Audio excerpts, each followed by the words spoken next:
Magandang umaga, Pilipinas. Narito na ang ating latest weather update ngayong Huwebes, August 13, 2026. Para sa ating synoptic situation, sa kasalukuyan ay wala pa naman tayong minomonitor na low pressure area dito sa loob at labas ng Philippine Area of Responsibility. Asahan naman nating iiral at makakaapekto sa ating bansa ang southwest monsoon o hanging habagat.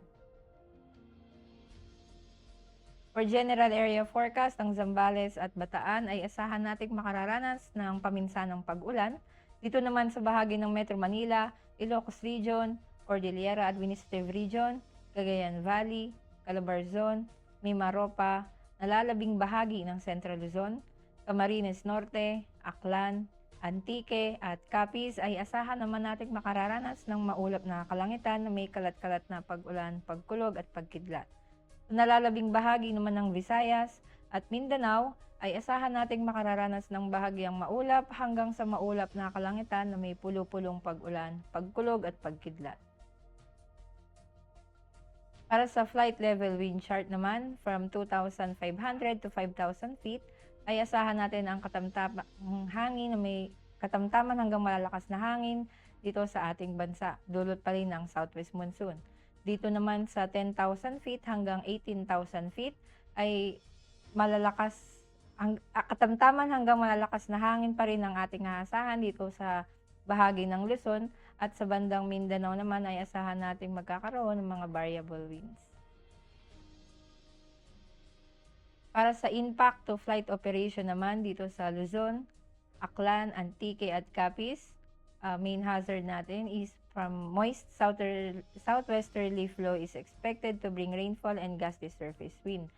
Impact naman ito sa ating mga rotary, reduced visibility and gusty winds may limit VFR and low altitude operations.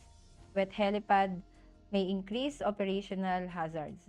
Sa fixed wing naman, low ceilings, turbulence, and wet runway conditions may result in flight delays, cancellation, or diversion to alternate airfields. For Mindanao at sa nalalabing bahagi naman ng Visayas, ang main hazard natin is afternoon convective development may produce gust fronts and heavy rainfall. Impact sa rotary, downburst, strong winds, gusts, and reduced visibility pose significant hazards to flight operations. Avoid flight in or near cumulonimbus activity. Sa fixed wing naman, severe turbulence and wind shear are likely during arrival and departure phases. Aircraft may experience delays or require diversions to alternate airfields. Ang araw ay sumikat kaninang 5:42 a.m. at lulubog mamayang 6:20 p.m. Meron tayong moon illumination na 1% increasing. At para manatiling updated sa lagay at taya ng panahon, i-follow ang Air Force Weather Center social media accounts. At yan lamang po ang ating latest weather update ngayong umaga. On behalf of our commanding officer, Colonel Hermelino T. Calubiran Jr., PAF GSC, I'm Sergeant April F. Salas, Philippine Air Force, weather broadcaster ng Air Force Weather Center. Muli, magandang umaga, Pilipinas.